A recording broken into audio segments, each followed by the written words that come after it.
En noviembre de 2023 se terminó la emisión de la afamada Attack on Titan, una misión hercúlea que tomó más de una década de elaboración y que incluyó 2 estudios de primer nivel y varios directores. El final de la serie, el día de la fecha, está calificada con un altísimo 8.55 en MyAnimeList, y para grandes reviewers como Gigok implicó el final de una era. Y yo solo puedo pensar...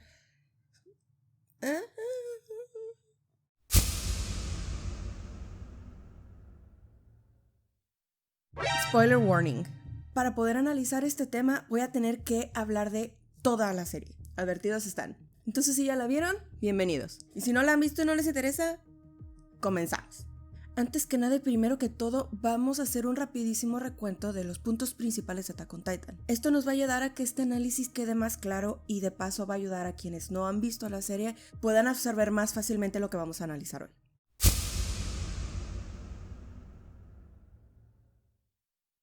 Bestias violentas llamadas titanes amenazan las vidas del pueblo de Eldia, quienes para protegerse rodean todo su reino de muros altísimos. El reino de Eldia geográficamente se ubica en una isla llamada Paradis, y aunque no nos muestra el mapa completo de este mundo ficticio, con lo poco que nos muestra nos deja suficiente información para especular que es el mismo mapa en el que vivimos en el mundo real. El factor humano lo tenemos en los protagonistas, que son 3 niños llamados Eren, que es en quien se centra la historia, Mikasa, una niña que acogió en algún momento a la familia de Eren, y Armin, quien tiene el papel de la razón y la conciencia del grupo. Las razones de por qué la vida en este mundo es así no queda clara en las primeras temporadas. Más adelante, como a la mitad de la historia, se nos empieza a explicar que todas esas razones son meramente por cómo se lleva la política en ese mundo. Vamos a abordar muy bien ese tema, no rush. Hasta ahorita creo que nos queda muy claro que la política es prácticamente la columna vertebral de toda la historia. Lo cual está genial porque la política es un tema muy real que puede ayudar mucho a darle realismo a la historia. Y aquí es en donde me pueden hacer la primera pregunta. Entonces, ¿por qué no te gustó la historia, Nas? Attack on Titan ha tenido algunos de los mejores momentos en la historia de la televisión animada. La animación te transmite muy fácilmente los sentimientos más profundos y más fuertes de los personajes de la serie. Los movimientos cuando tienen el 3D gear te hacen sentir como si estuvieras navegando con ellos. Y la música de los openings es legendaria, no tengo otra palabra para decir. Hay muchísimo por lo cual esta serie tiene mucho valor. Pero saben que Nas no puede evitar analizar. Entonces no pude evitar sentarme a pensar, ¿qué obtengo de esta serie? Si me pongo a pensar, ¿qué me está tratando de decir? Al fin y al cabo, para eso estamos aquí, ¿verdad? Para analizar. Vaya, una como nerd inmediatamente brinca a Reddit, ¿right? Y muchos se dicen en Reddit de que si es propaganda fascista y demás. Pero no creo que ese sea el objetivo del autor. Y claro, no estuvimos ahí cuando Isayama escribió la historia, pero basándome en un reporte de New Republic, parece ser que Isayama basó sus conceptos en tratar de contar una historia de moral ambigua y trató de utilizar más sus sentimientos y vivencias personales. Sin embargo, y repite lo que ya dije en el video de Sailor Moon, el significado que tenga un texto no depende exclusivamente de las intenciones del autor. Y creo que Isayama quería hablar de guerra y de totalitarismo y no quería dar una historia simple y moralista, pero no sabía cuál era exactamente el punto de su texto. Nas, ¿cómo te atreves a asumir? Mira, tengo un punto, lo juro. Vamos a empezar por analizar el mundo desde las primeras temporadas y juro que tengo un punto válido, lo juro. Primero que nada quiero dejar en claro, antes de que todo el mundo me linche, que no quiero asumir los sentimientos y las intenciones de Isayama cuando escribió Attack on Titan. Para nada. Y antes de que alguien quiera saltar a recordarme que Attack on Titan es una historia ficticia, también hay que recordar que es una historia sobre política. Y la política es un tema muy real, lo que me da el conocimiento y la libertad para poder opinar sobre todas las inconsistencias políticas.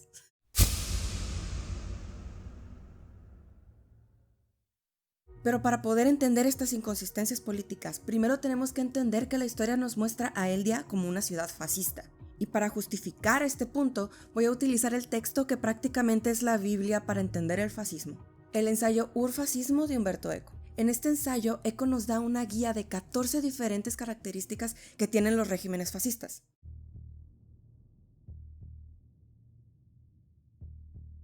Esto hace referencia a que grupos como los nazis tenían como base que toda la información que necesitaban estaban en elementos místicos del pasado. Sin embargo, lo hacían de manera sincrética, mezclando cosas como San Agustín con Stonehenge. Sin ninguna razón en particular, los ciudadanos eldianos viven y se visten en una forma de décadas atrás al resto del mundo. El estudio de los titanes es tan lento que Hanch es la única que tiene el más mínimo conocimiento de ellos cuando los encontramos por primera vez. Eldia vive y representa existir únicamente en la forma tradicional y con los textos pasados.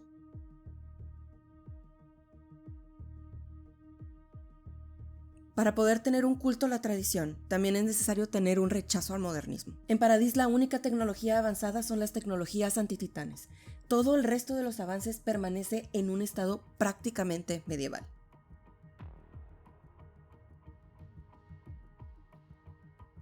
Los movimientos fascistas requieren de la irracionalidad para funcionar, y para ello requieren constantemente tomar acción, aunque ella no tenga ningún valor ni planeación estratégica. Cuando conocemos al regimiento de exploración, lo primero que aprendemos de ellos es que se lanzan inútilmente a través de las barreras para atacar titanes, y absolutamente siempre son derrotados. Los que regresan están heridos, y esos heridos traen cargando a los muertos que no fueron tragados por los titanes. La inutilidad de sus acciones queda bastante clara cuando vemos la facilidad con la que Eren y su grupo retoman el control de la isla Paradis una vez que el régimen anterior cae. Es peor aún el hecho de que el dueño de la coordenada tiene control de los titanes. Entonces el rey en turno puede perfectamente alejar a todos los titanes de sus fronteras, pero decide no hacerlo. Aunque es cierto que el rey actual no tiene esa posibilidad, el anterior sí la tenía, y el mundo era exactamente como lo conocemos cuando entramos a la historia.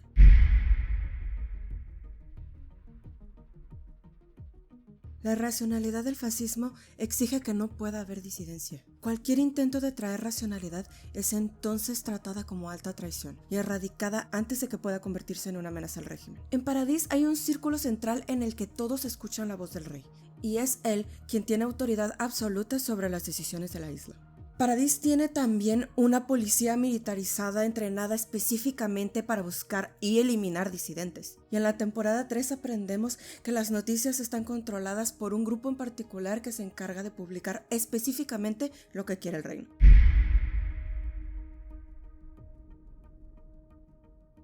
En el modelo de Eco, el fascismo requiere de explotar el miedo y rencor a las diferencias y a los invasores. Más allá de la obvia alegoría que representa a los titanes como un literal invasor atacando y destruyendo tu cultura, Eldia es prácticamente homogénea en su etnia. Mikasa es vista como una rareza absoluta, y no conocemos a ningún otro étnico en toda la región, lo cual nos dice al momento en el que entramos a la historia que en Paradis todas las demás etnias desaparecieron. Pudiéramos argumentar que con lo que sabemos después, eso no fue decisión de los eldianos. Sin embargo, cuando conocemos otras culturas unas temporadas más adelante, podemos encontrar que hay varias naciones que estarían dispuestas a al menos establecer alianzas estratégicas, o sea que es decisión del rey de Eldia mantener la etnia homogénea.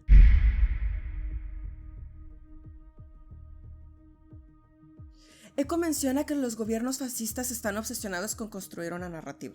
En los gobiernos reales en la historia es común construir una narrativa en donde hay una constante invasión de diferentes formas de extranjeros o un plan internacional para erradicarlos. Todo en estos gobiernos está relacionado con esa narrativa, y la misma narrativa existe en Eldia con los titanes. Me explico.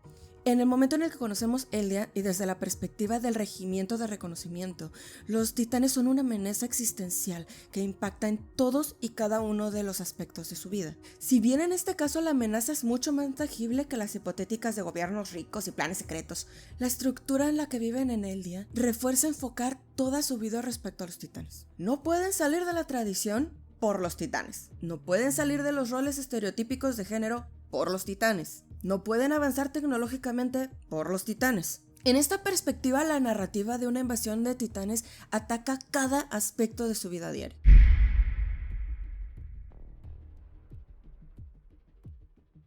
Al inicio de la primera temporada experimentamos la forma en la que Eldia trataba a sus civiles. Al momento de sellar los muros, los civiles son la última prioridad, ya que ellos no combaten. Apenas entrando en la historia en el episodio 2, es explícitamente descrito por un miembro de los militares que los titanes pudieron haber comido más gente, en vez de que el ejército gaste sus recursos en los civiles. La prioridad en el mundo que nos describen está en quién puede luchar. Esto también toca la idea del populismo selectivo. Lo vemos en donde los mejores combatientes toman los mayores recursos y tienen mayor acceso a oportunidades. Es por eso que Eren y sus amigos solamente ven posibilidad de crecimiento y desarrollo al entrar al ejército.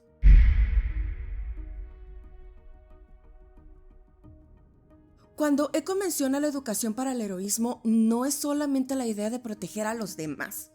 La educación para el heroísmo es más un deseo inculto a la muerte. Se escucha muy feo, pero si se ponen a pensarlo, el educado en un ambiente fascista desea la muerte heroica y desea llevarse por la violencia a cuantos sean posibles. Y bien entrada la historia, desde el episodio 3, creo que más o menos la primera vez que remarcan mucho este punto, es que los cadetes son destruidos para convertirse en servicio para el Estado. El medio del episodio nos remarca que este es un proceso necesario. El encargado del entrenamiento dice específicamente en algún momento que Armin va a ser un buen alimento para los titanes. Lo tienen muy normalizado. Ellos saben que son comida para titanes. Ellos saben que eventualmente van a morir en batalla. Y no solamente lo saben, lo anhelan como un final heroico y cubierto de gloria.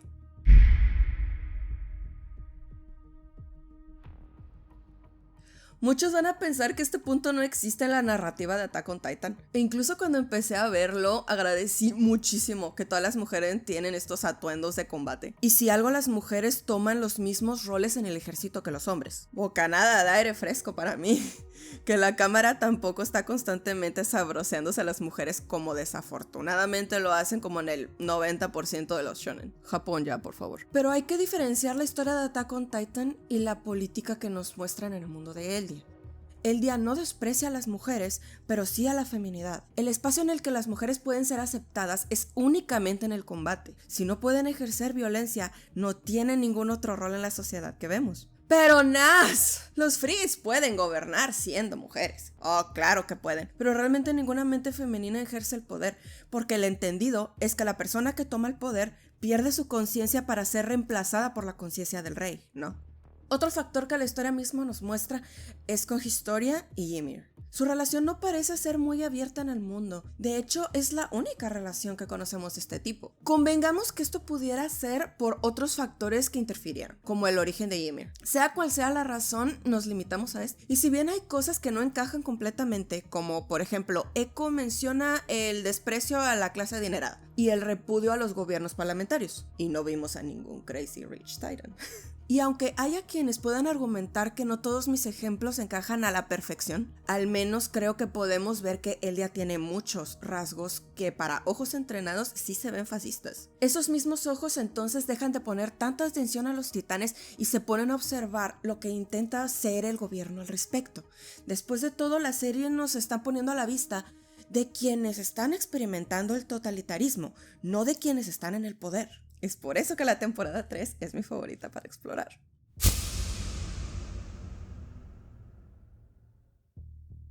La temporada 3 inicia poniendo en foco principal el conflicto interno en la isla Paradis. Empieza con el rapto de Historia y Eren con la intención de regresar al rey Fritz al trono y mantener el status quo que habían tenido hasta el ataque de Grisha, que conoceremos más tarde. Al dejar atrás a los titanes, por un momento nos enfocamos en los conflictos internos y la operación de las estructuras sociopolíticas que están dentro de los muros. Nos enseñan la operación de los medios de comunicación, las formas de propaganda política para entregar comida en momentos claves y de la policía secreta que se encarga de cubrir el trabajo del grupo principal. Con la información que tenemos, la historia toma foco a través de Eren, un personaje que vamos a analizar más tarde, y de Historia.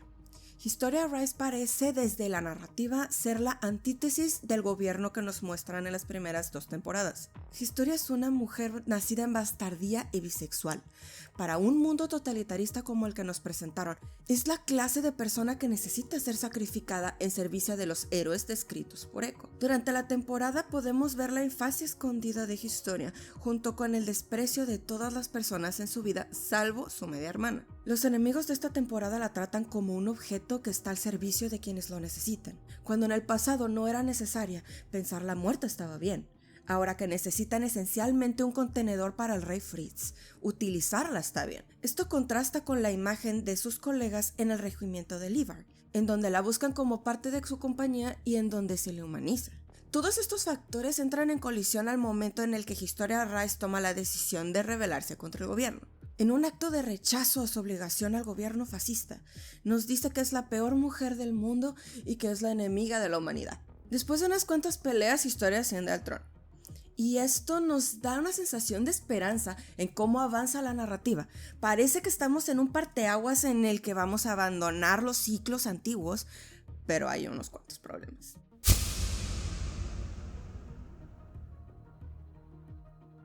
La temporada 3 empieza dándonos unas cuantas revelaciones que van a empezar a revolver la imagen que construimos, empezando por...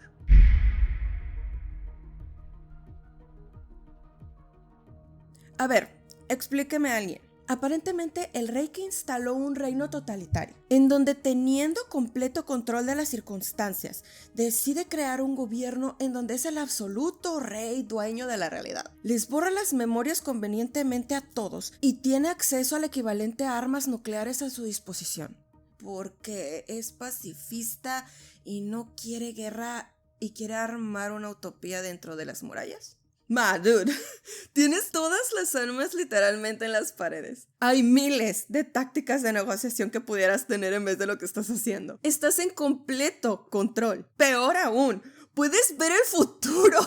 Como por qué tu mejor estrategia es encerrar a la gente de tu país y borrarles la memoria, deshacerte de tus armas y ver cómo titanes que tú controlas se comen a todos tus ciudadanos y nada más decir, bueno, ni pedos. Todo este asunto del poder omnisciente de conocer pasado, presente y futuro suena con madre, pero está tan mal logrado que nos deja un agujero muy grande en la trama. Y quiero hablar de eso un poco más a detalle, pero lo voy a hacer en un ratito más cuando hablemos de Incel Prime. Y quisiera tener más tiempo para traer estas preguntas al frente, pero no podemos, porque inmediatamente después de la revolución viene el hype masivo que es la batalla por recuperar la Barrera María. Y no estoy bromeando, esa batalla está llena de momentos épicos que te hacen ir con Erwin gritando ¡Sasageo! Pero nada más es que se pase toda la acción, nos encontramos con el problema mayor.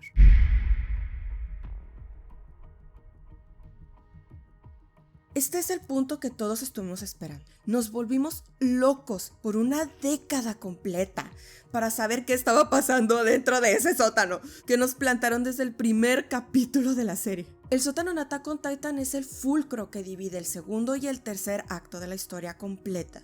Al llegar al sótano, los misterios de la serie, en su mayoría, se resuelven.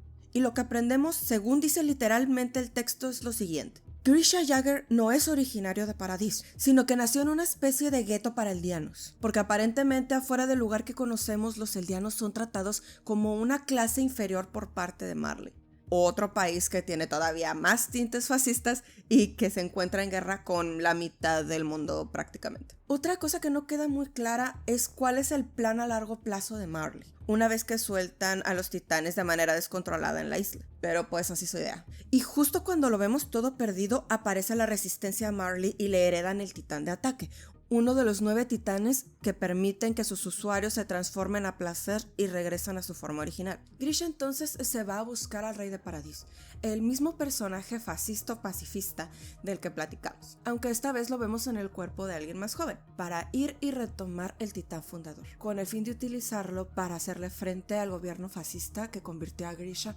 en titán en Marley. Ok, tiempo de explorar este punto. ¿Qué son los eldianos en este mundo? La perspectiva de Grisha y de las bandas que les ponen hacen alusión a la comunidad judía en la época de la Segunda Guerra. Pero en este mundo, a diferencia del real, parece ser que los eldianos son históricamente los agresores. ¿Por qué estarían limitados? ¿Y por qué todos pelean con Marley cuando en su narrativa ellos son los que detuvieron a los que tienen las armas de destrucción más fuertes? Los símbolos importan. Y aunque habrá el ridículo que empiece con que no es el mismo mundo y que la banda que les ponen a los eldianos no tiene que ser la misma, en el momento en el que nos pones una banda en el brazo de personas en un campo de concentración, estás diciendo algo.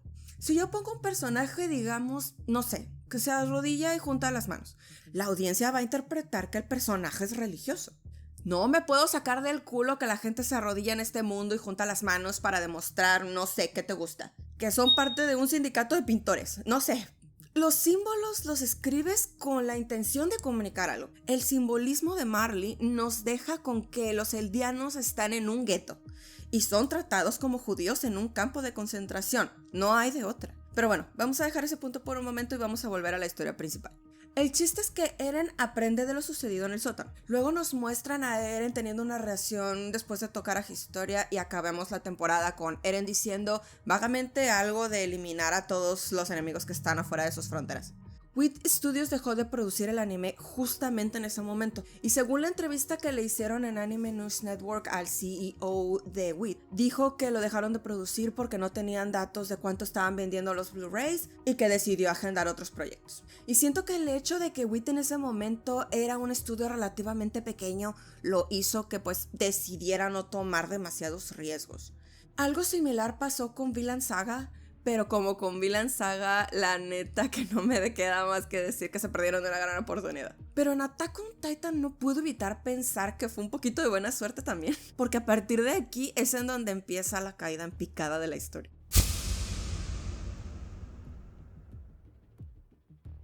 La temporada final, pero que todavía no es la final, nos lleva a conocer a dos nuevos personajes, Gabi y Falco. A través de su perspectiva vemos lo que se está haciendo del lado de Marley. Fuera de Paradis, los eldianos siguen en campos de concentración y además hay un regimiento militar exclusivo conformado por marleyanos honorarios, que siguen teniendo la banda con la estrella. Aparentemente Gabi y Falco, a pesar de que obviamente pueden ver cómo son tratados como ciudadanos de segunda clase, están de acuerdo con el adoctrinamiento ideológico de Marley y toman a su propia cultura y gente como demonios. Esto es un poco raro, pero le vamos a dejar el beneficio de la duda. Marley, a lo que vemos, está en constante guerra por diferentes partes del mundo. Después de que pasamos un tiempo viendo que Marley es un país totalitario horrible, nos encontramos otra vez a nuestro incel favorito, quien se infiltró en las bases enemigas y está listo para tomar acción. ¿Cuál es el plan, oh brillante y todopoderoso personaje principal? ¿Tomar la inteligencia de Marley y cautelosamente quitar puntos tácticos? ¿Formar alianzas con los eldianos que están en campos de concentración? ¿O quizás buscar a los países que están en guerra con Marley y tomar algún plan de resistencia? No. La respuesta correcta es ir a un evento civil y ahí aparecerse enfrente de todos matando niñas y civiles, confirmando la narrativa de Marley. ¡Felicidades, genio! Y felicidades a todo el regimiento, que por lo visto es incapaz de decirle que es una idea estúpida. Podrán argumentar que obtener un nuevo titán vale la pena, pero la verdad es que la guerra también tiene que ver con la información. Por ejemplo, Estados Unidos perdió la guerra de Vietnam no por falta de poder, sino porque fue políticamente un fracaso. Que nadie en Eldia pueda entender cómo ejercer el soft power es un error garrafal. Especialmente para personajes como Armin, que la historia nos repite una y otra vez que es un súper estratega. Toda esta temporada nos la pasamos siguiendo a Eren ciegamente. Y Dios, cuánto frustra ver cómo le dan la autoridad política al punto que él le ordena a Historia, que recordemos que es la mujer bisexual que trataron como un objeto hasta que recuperó su independencia y toma el poder político por su propio valor, que se vaya a tener un hijo y desaparezca de la historia por completo. ¡Qué mentada de madre a su arco de personaje! Eren es quien rechaza la propuesta por decir que los hacen parir, pero es Historia la que tiene que abandonar la narrativa para irse a perder teniendo un hijo con un güey random. De hecho, todo mundo excepto nuestro miembro favorito de BTS, Levi, se la pasan vagamente siguiendo instrucciones de Eren, cuando él mismo nunca ha sido comandante ni ha dirigido tropas. Aunado a él está Sieg Jäger, el titán bestia que apareció desde la segunda temporada, y con el que aprendemos que Eren formó una alianza. Creo que la exploración de los intereses de Sieg Jäger es el último momento de Attack on Titan en donde creo que mantiene ideas interesantes para discutir. Sieg es un personaje lleno de contradicciones. Grisha, su padre biológico, lo tiene como la posible salvación de los eldianos en Marley, pero a la vez no lo escucha ni lo valora como su hijo. El único que tiene una relación cercana con él es Tom Saber, quien después entenderemos que es el titán bestia. Tom es el único que ve por el bien de Sieg, y por ello le pide traicionar a su propia familia, cosa que deja una marca en él para siempre. Sieg es entonces tanto el salvador como la condena para los eldianos. Esta contradicción lo hace pensar que lo mejor que puede hacer es obtener los poderes del titán fundador para evitar que los eldianos puedan tener hijos. Un genocidio. Y uno que no haría tanto sentido, pues Marley ejerce violencia contra otros países también. Pero la contradicción es natural en Sieg. Y hubiera sido interesante explorar por qué su idea no funciona, pero no hay tiempo, porque después de unas cuantas peleas, Sieg consigue interactuar con la coordenada, solo para ser traicionado en el último momento por...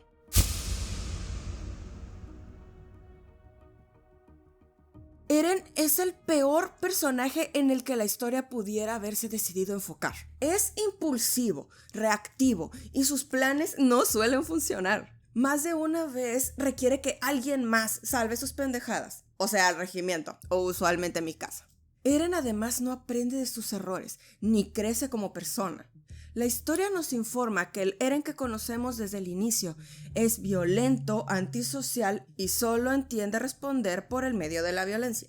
¿Esto no sería un problema si la historia lo dejara como un villano y lo rechazara por completo por su ideología? Pero la historia constantemente le da el beneficio de la duda. Incluso después de decidir por su cuenta arruinar el prestigio de Eldia. A Eren la historia le da tanto la autoridad para decidir unilateralmente la política de su país como le da todos los poderes para que sus mamadas suenen como sabiduría, dado que están apoyadas con una cámara que lo pone en situaciones de poder. No es sorpresa entonces que Eren sea un favorito de los incel. Es todo lo que los incel quisieran ser en su vida. Un antisocial al que todo le aceptan, al que después de pelear casi le dan las gracias por su genocidio. Pero sobre todo una persona que nunca necesita crecer, ni aprender, ni mejorar, ni ver nuevas perspectivas. Eren está para efectos de la historia correcto en sus acciones. Incluso su último genocidio se trata como si Eldia estuviera mejor. Como si haber causado tal masacre dejara bien parados a los eldianos, los cuales ahora ya tampoco tienen armas para defenderse y están tecnológicamente en desventaja. La ideología de Eren no hace sentido. Quiere tomar decisiones súper políticas, pero no entiende nada de política. Simplemente voy, aplasto y todo se resuelve. Y no tiene justificación de ser así. ¿Por qué? Porque vemos claramente que hay formas de tener medios diplomáticos. Los Azumabito, por ejemplo, están más que dispuestos a formar alianzas. Eso se ve muy claramente. En este caso, Eldia no es un país en desventaja. Ellos tienen el equivalente de armas nucleares aquí. Ellos pueden dictar el ritmo de las cosas sin tener que llegar al mayor crimen en la historia. Es especialmente enfurecedor que en la historia le dan poderes de omnisciencia a un personaje tan seco. Eren tiene acceso a toda la historia del mundo. Sabe exactamente qué pasó y cuándo, y peor aún, tiene acceso al futuro. Y esto nunca resulta en un análisis introspectivo. Nunca escuchamos a Eren reflexionando acerca de los eventos históricos. Tampoco lo vemos experimentando para ver si las líneas de tiempo pueden ser cambiadas. Eren solamente tiene esta idea marcada en su cabeza de que allá están los malos y el mundo es oscuridad y violencia, y no tiene ningún tipo de arreglo. Si la idea de esta historia era hablar de cómo funciona la radicalización, o cómo dos gobiernos totalitarios pueden buscar la destrucción mutua, no funciona. No tenemos una exploración de cómo es la sociedad con Historia Rise al mando, o incluso cuál es la forma en la que Eren radicaliza a otras personas. Tampoco tenemos acceso a cómo funciona la educación en Marley y la radicalización. La historia toma la idea simplista de decir, la gente odia lo que es diferente, sin entender qué eventos socioeconómicos son los causales. Y esto es porque Isayama quiere hablar de radicalización, pero no tiene la curiosidad de investigar el mundo real. Y no quiero que nadie se me confunda, esto no es como cuando los mamadores del cine se quejaban de las películas de Michael Bay. Michael Bay no quería darnos profundidad, se vale no siempre ser serio. O sea, yo amé Marshall, hay títulos para todo. Pero Isayama quiso usar la temática sociopolítica más oscura de nuestra historia.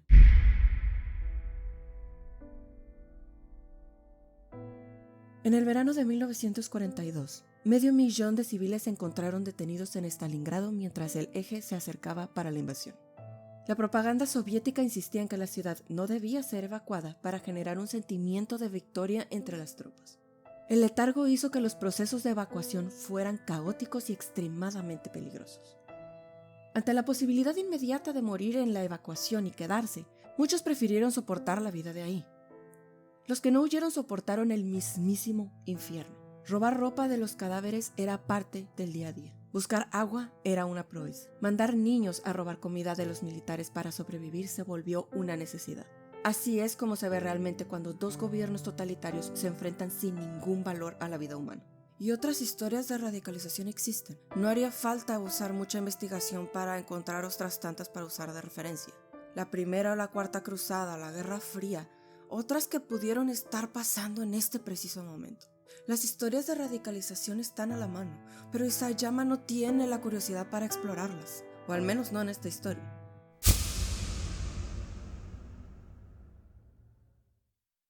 para el punto en el que Eren obtiene el retumbar la historia ya no tiene mucho más que decir. Pasamos un ratito peleando, vemos la muerte de algunos personajes valiosos, pero en esencia son unas horas donde lo último del escuadrón de reconocimiento y unos pocos aliados pasan un rato en diferentes peleas.